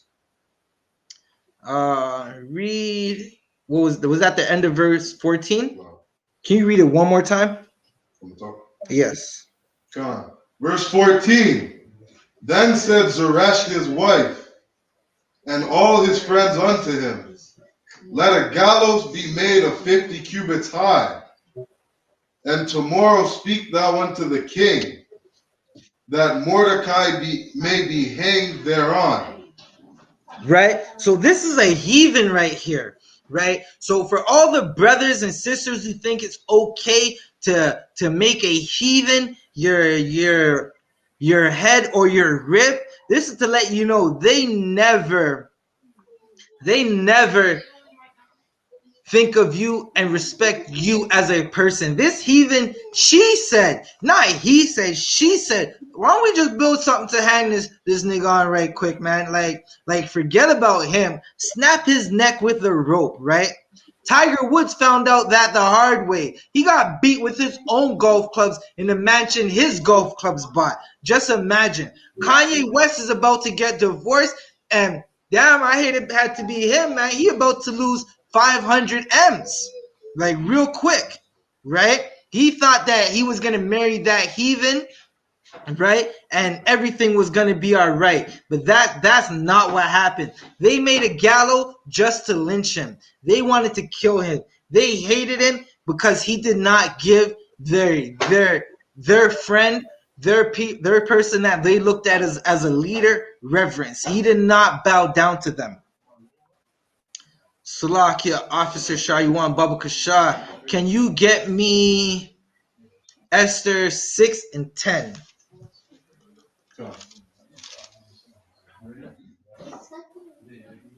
This is Esther chapter 6 and verse 10. Then the king said to Haman, make haste and take the apparel and the horse, as thou hast said, and do even so to Mordecai the Jew, that sitteth at the king's gate. Let nothing fail of all that thou hast spoken. Right? So at this point, the king is telling Mordecai, yo, go do that. Like you said you wanted to kill him, do it. Right? And Mordecai, he was happy at this moment because he's like, oh yeah, I'm about to mass murder. My heart is going to be fulfilled because that's what I do. I come to steal and kill. So he was happy about that. Baba Kasha, can you bring me to verse 7, 4, and 6? Chapter 7. Salakia. Chapter 7 and verse 4. Esther chapter 7 and verse 4. For we are sold, I and my people, to be destroyed, to be slain, and to perish. Salakia. Can you read verse 1 for a second? So the king and Haman came to banquet with Esther the queen.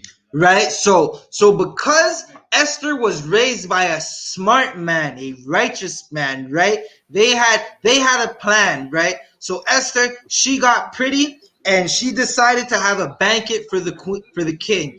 Esther, the king, he loved Esther. He wanted to always be around her. Like any Black, Hispanic, and Native American sister, you don't ever want to leave her. You just always want to spend your time with her. Now you might go outside for a little, go hang with your brothers, but at the end of the day, even when you're with your brothers, you're thinking about your rib at home, and you just want to get home. That's all you ever want to do. You just want to get home. So she decided to make a banquet for the king, right? And invite everybody and make the king feel like this is a place to be, right? And that's her plan to get the king's attention, right? Because she was a righteous sister. She didn't have to nag him to get his attention. She just did the simple things, right? She was humble. She just put on those beautiful garments and those beautiful oils. That's all she did. Can you read? So now what happens is she basically has a garment and not Salakia. She has a banquet and then she decides to invite the king. The king shows up and they start to have a conversation. And this is the conversation. Can you read verse 3? God. Then Esther, the queen, answered and said, if I have found favor in thy sight, O king, and if it please the king, let my life be given me at my petition, and my people at my request. Right? So where were we? What was that? Verse 3? Read verse 4. Verse 4, for we are sold, I and my people, to be destroyed. Hold that right there. So she's basically letting the king know, like we're sold to be killed, not to be slaves. We're sold to be killed. That's what destroy means. Destroy means to break something to a point where you can't put it back together. You can't fix something that's destroyed. Right? You hear sisters and brothers in the world all the time talk about our relationship is destroyed. That's because they're not in the I.S.U.P.K. and they don't know how to fix what's destroyed. Only in the I.S.U.P.K. can you fix what's destroyed, right? But in the world, they don't know how to do that. So she's saying, damn, we're about to be killed. We're about to be murdered. Read. To be slain. To be slain. To be hung. Read. And to perish. To be gone from this earth. We're not going to be here anymore in this body. Read. But if we had been sold for bondmen, if we were sold for slaves, for bondmen, and slave women, and bondwomen, read. I had held my tongue. I wouldn't have said anything. Read.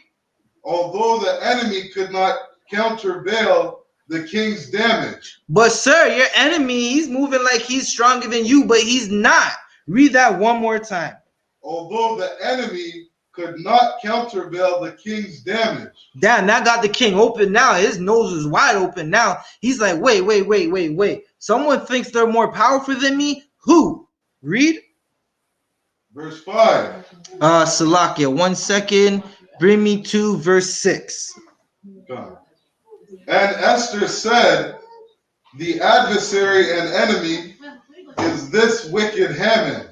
Right? So the king said, who's trying to take over my kingdom and destroy my kingdom? You can't kill my slaves. Even if I did sign off on it, who's going to run my kingdom? Who's going to work in McDonald's and Burger King? And who's going to cut the lawn? And who's going to pick all the oranges and do all the dirty jobs that the Edomites don't want to do, that the other nations don't want to do? Read. Then Haman was afraid before the king and the queen. Right? So now he's afraid. He's afraid. He's cowering, right? He's doing what all the worldly people do. They cower when they're in the face of danger. Jump to verse 10, Baba Kasha. Verse 10. So they hanged Haman on the gallows that they had prepared for Mordecai. So Salakia, 1 second. Jump to verse 9. Verse 9. And Harbonah, one of the chamberlains, said before the king, behold, also the gallows, 50 cubits high, which Haman had made for Mordecai, who he had spoken good for the king, standeth in the house of Haman. Right. So they were one of the servants basically said, like, wait, sir, did you know that this man built a gallows on his property and he was gonna hang all the Jews there, especially the one Mordecai who saved your life one time? Was that the end of the verse? Or can you continue reading, Baba Kasha? Then the king said, hang him thereon. Yes. Right? So now the king turned around and said to him, hang him on those same gallows. This man was about to destroy my kingdom, and he built a gallows to hang him. You know what? Here's some irony for you. Kill him on those same gallows. Right. Salakia, what verse were you reading, Baba Kasha? I'm trying to catch up with you. That's the end of verse 9. Verse 9. Can you read, where were we? 7. Can you read verse 10? Verse 10. So they hanged Haman on the gallows that they had prepared for Mordecai. Right? So they hanged Haman on the gallows that they prepared for Mordecai. Right? Officer Darash, you have your sword with you, son? If not, it's no sweat.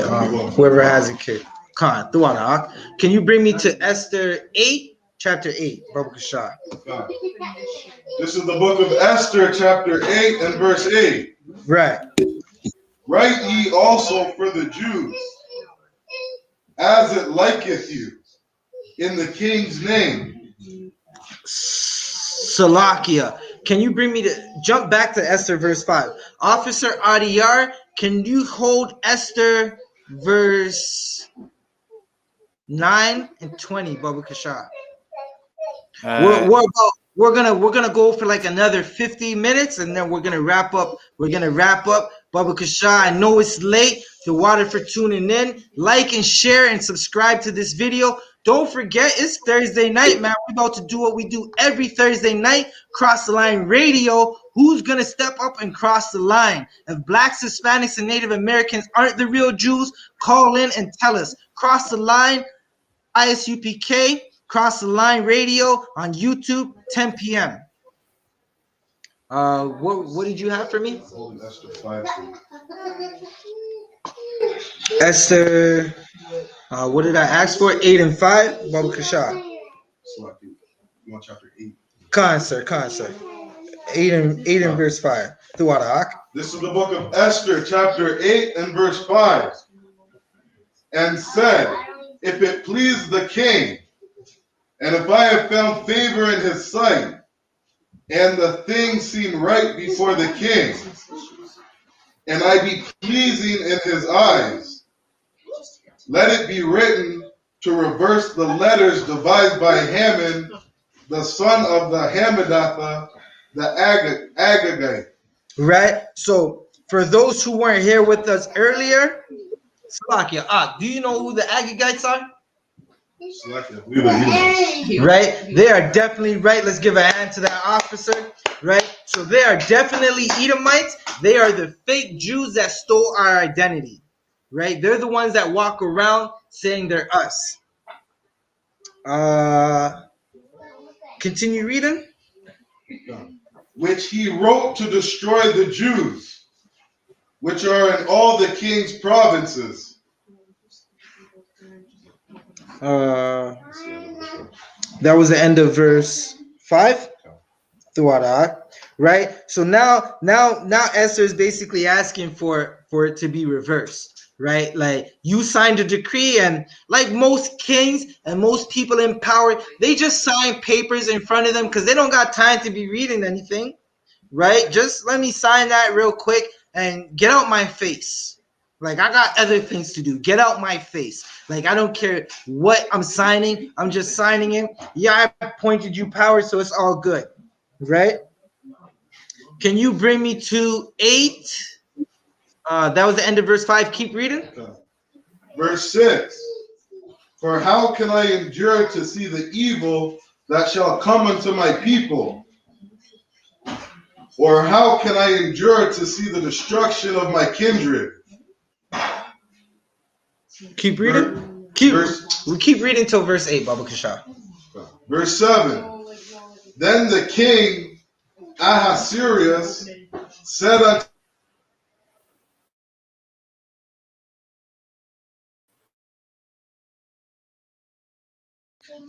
Keep reading.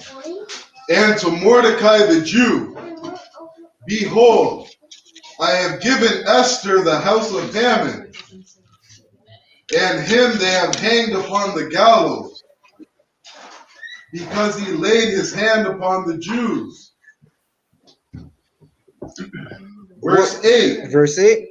Write ye also for the Jews, as it liketh you, in the king's name, and seal it with the king's ring. For the writing which is written in the king's name, and sealed with the king's ring, may no man reverse. Right? Jump down to 11, Baba Kasha. So now we're reading about things that was said that no man will reverse, right? So the decree to kill all the Jews was reversed, right? And nobody will reverse it, right? And that's the power of a righteous sister. Like, y'all think, like, Salakia, sisters in the world think that the jewel that the Most High gave them, and like, ooh wee, that jewel, it's amazing. That is not your power. That's not your power. Like, every sister has one, man. That is not your power. Like, your power is the things you can do for your people, right? Like Commanding General YAHANNA said, if you are not serious about raising up the priests and prophets of the Lord to give them back to the Lord, you ain't in the truth. You ain't serious about this truth, right? Don't think that because you can get you a $30,000 bag that is power. Don't think because you can get 2,000 likes on Instagram, that is power. It doesn't matter how much money you can make off your fans only. It doesn't matter how good your rap video is streaming. That is not power. The power comes from the Most High and the things you could do for your people. Salakia, can you bring me to verse 11? Verse 11. Wherein the king granted the Jews, which were in every city, to gather themselves together, and to stand for their life, to destroy, to slay, and to cause to perish all the power of the people and province that would assault them, both little ones and women, and to take the spoil of them for a prey. Baba Kashar, you gotta read that one more time. That's so heavy. Wherein the king granted the Jews, which were in every city, to gather themselves together. To celebrate Purim. To gather themselves together. What we're doing tonight. To gather themselves together. Right. So that's Zephaniah 2:1, Salakia. Right, gather together, right? And that's how we get the kingdom. That's how we get heaven. We gather together. Brothers in fringes, right? Sisters in long dresses with their head wraps, brothers with their headpiece reading the scripture and showing love and brotherhood first to each other and sisterhood first to each other. We gather together. Read. And to stand for their life. And to stand for their life. To destroy. To Read. slay.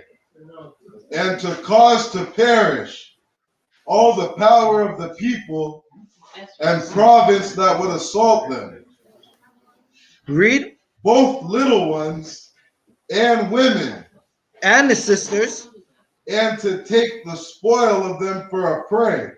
Right? So you can't ever say that we oppress our sisters. We're here tonight celebrating a sister, right? The women and the children, right? That's what we do. We celebrate our righteous sisters. And without righteous sisters, this kingdom's gonna cease to exist, right? As soon as Salakia, like if this kingdom that we have, if our sisters aren't righteous, you know the route. It's a Maury episode every day, right? And you know what happens on that Maury episode. I guess you had to be born in the 80s to understand what I'm talking about, right? But when you don't have righteous sisters, it's a Maury episode every day. And with righteous sisters, and a righteous brother that leads those righteous sisters, you'll save 1,000 lives every day, right? And that's what we're about in the ISUPK. That's what we're about. We're about saving lives. And if it wasn't for this righteous sister, a whole bunch of Benjamites and other Israelites would have perished. Salakia, can you bring me to Esther verse 9 and 20, right? Bear with me a little more. I got about like 50 more minutes. We're going to run through these verses quick, and we're just going to read them out, right? This is the Feast of Purim that we're celebrating right now. And because of a righteous sister, lives were saved. Salakia. Khan, verse 20. This is Esther chapter 9 and verse 20. And Mordecai wrote these things and sent letters unto all the Jews that were in all the provinces of the king Assyrians. Salakia Akim, can you bring it down just a little, Baba Kasha? Throughout Akim. Verse 20. And Mordecai wrote these things and sent letters unto all the Jews that were in all the provinces of the king Ahasuerus. Read. Both nigh and far. Verse 21. To establish this among them, that they should keep the 14th day of the 9th month Adar, and the 15th day of the same yearly. Right. Read. Verse 22. As the days wherein the Jews rested from their enemies, and the month which was turned unto them from sorrow to joy, and from mourning into a good day. Right. So with the time that we were supposed to die, we didn't die. And Mordecai wrote to the Jews and said, celebrate this. This is what Christ celebrated, right? Like a good old pork eating, shrimp eating, sleep with your brother's wife, Christian pastor. He's not going to tell you to celebrate this. He's going to tell you that these days are done away with. Right. He's not going to understand that Christ, Yahawashi in the Hebrew, celebrated these days. Read. Right. That they should make them days of feasting and joy, and of sending portions one to another, and gifts to the poor. Right? Salakia, hold up. Read that one more time. That gives to the poor. LeBron James doesn't give gifts to the poor. Like, Jay-Z's not giving gifts to the poor. Let's bring this to Toronto. Drake is not giving gifts to the poor. Let's just keep it real, right? These people who say they're celebrities, a celebrity is not a leader. They are not giving gifts to the poor. Read. Verse 23. And the Jews undertook to do as they had begun, and as Mordecai had written unto them. Verse 24. Because Haman, the son of Hammedatha, the Agagite, the enemy of all the Jews, had devised against the Jews to destroy them, and had cast prayer, that is the lot, to consume them. Read. And to destroy them. So they wanted to kill us all. They wanted us all to have abortions. Read. Verse 25. But when Esther came before the king, he commanded by letters that his wicked device, which he devised against the Jews, should return upon his own head, and that he and his sons should be hanged on the gallows. Verse 26. Wherefore they called these days Purim. Right? And that's what we're celebrating tonight. That's why we gathered tonight. That's why my brother drove 6 hours to be here, so we can celebrate Purim and a righteous sister. Because righteous sisters is what's going to help our kingdom grow. That's right. Read. after the name of pure. Therefore, for all the words of this letter, and of that which they had seen concerning this matter, and which had come unto them. Verse 27, the Jews ordained, and took upon them, and upon their seed, upon their children, and upon all such as joined themselves unto them.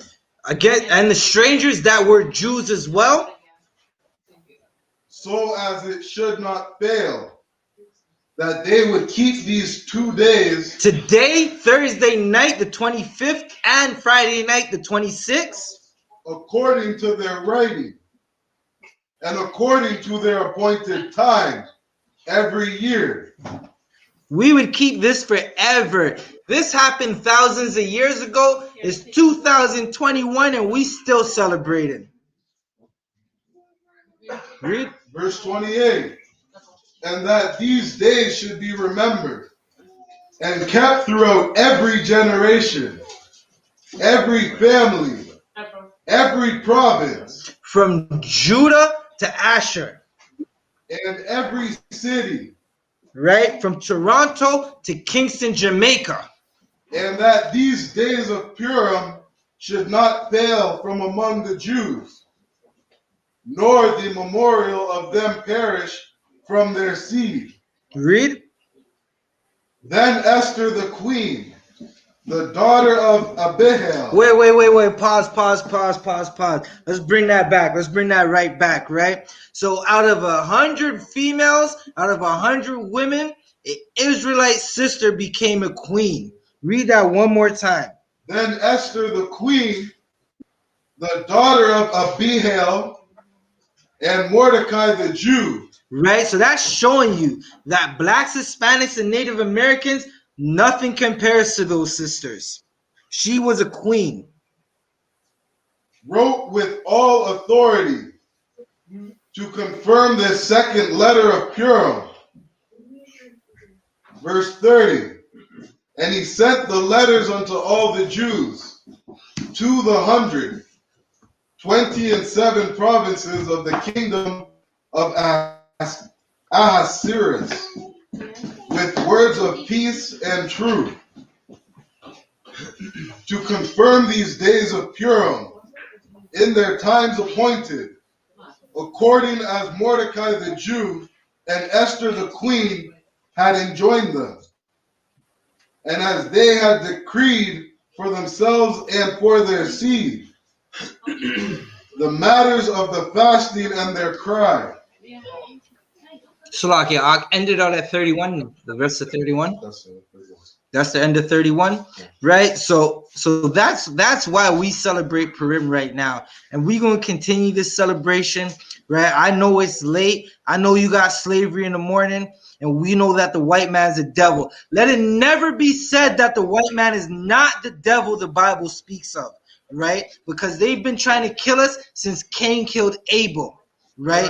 Hate is in their blood. Like, y'all remember that song back in the day? Y'all got hate in your blood. That's what our oppressors have for us. They got hate in our blood, right? And like that, like I don't know what more can be said, right? Salakia. But I don't know what more can be said. The white man's a devil. Esther was a good sister. She was a righteous sister. Right. She was in the world. She wasn't really all about the Lord at one point, but when it was time, she stepped up. And oh my, she stepped up big time. Like big time. Like y'all think the big timers, Manny Fresh and Beat Jizzle was doing it big time. They weren't doing it big time like Esther was doing it big time, because she stepped up.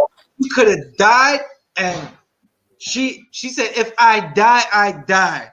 Right? So at the end of the day, we're gonna celebrate a righteous sister. Every husband needs a righteous sister, right? Damn right.